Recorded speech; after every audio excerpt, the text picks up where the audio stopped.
Welcome, friends, to my humble cottage. I hope all is well in your world and that your friends and family are safe. This week I'm packing up my house to move.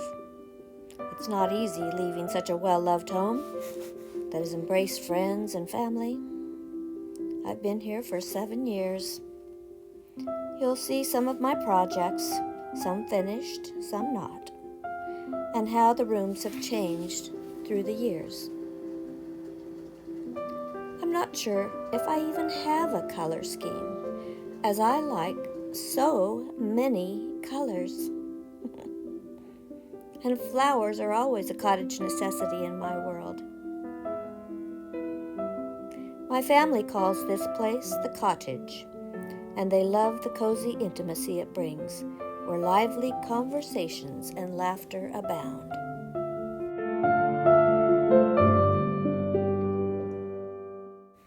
And there's always some pie or cookies for special visitors. I'm carefully packing most of my things to go with me. Last year, I spent several months organizing, purging, and decluttering all the things that were no longer working for my lifestyle. A simple, mindful way of living. That's what I like to think it is. It's not always that simple, and I'm not always that mindful. There are stressful times, but living in my cottage that I've so lovingly curated keeps me calm and centered and gives me a feeling of peace inside. I hope you can do the same for your home, that it gives you a feeling of safety.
Now you won't see it in this picture, but I have a red string tied around the base of my toilet. That's a feng shui cure for a bathroom that happens to sit at the top of the stairs.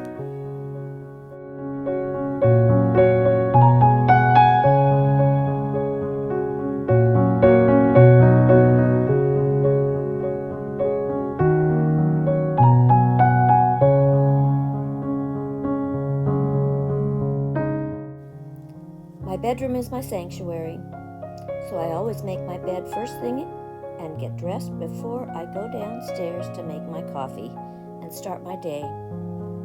I write in my journal and meditate for world peace. I feel that that's my job as one of the grandmothers.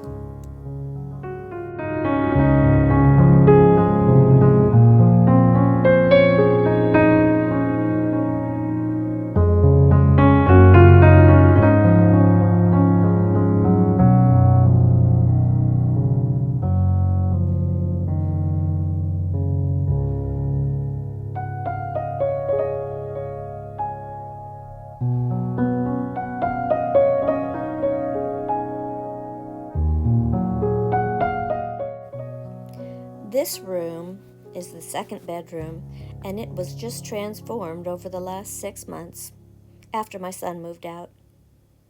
A lot of the projects here are not finished, but I was happy to finish this dresser, and that will go to my great-granddaughter when she gets old enough to have it.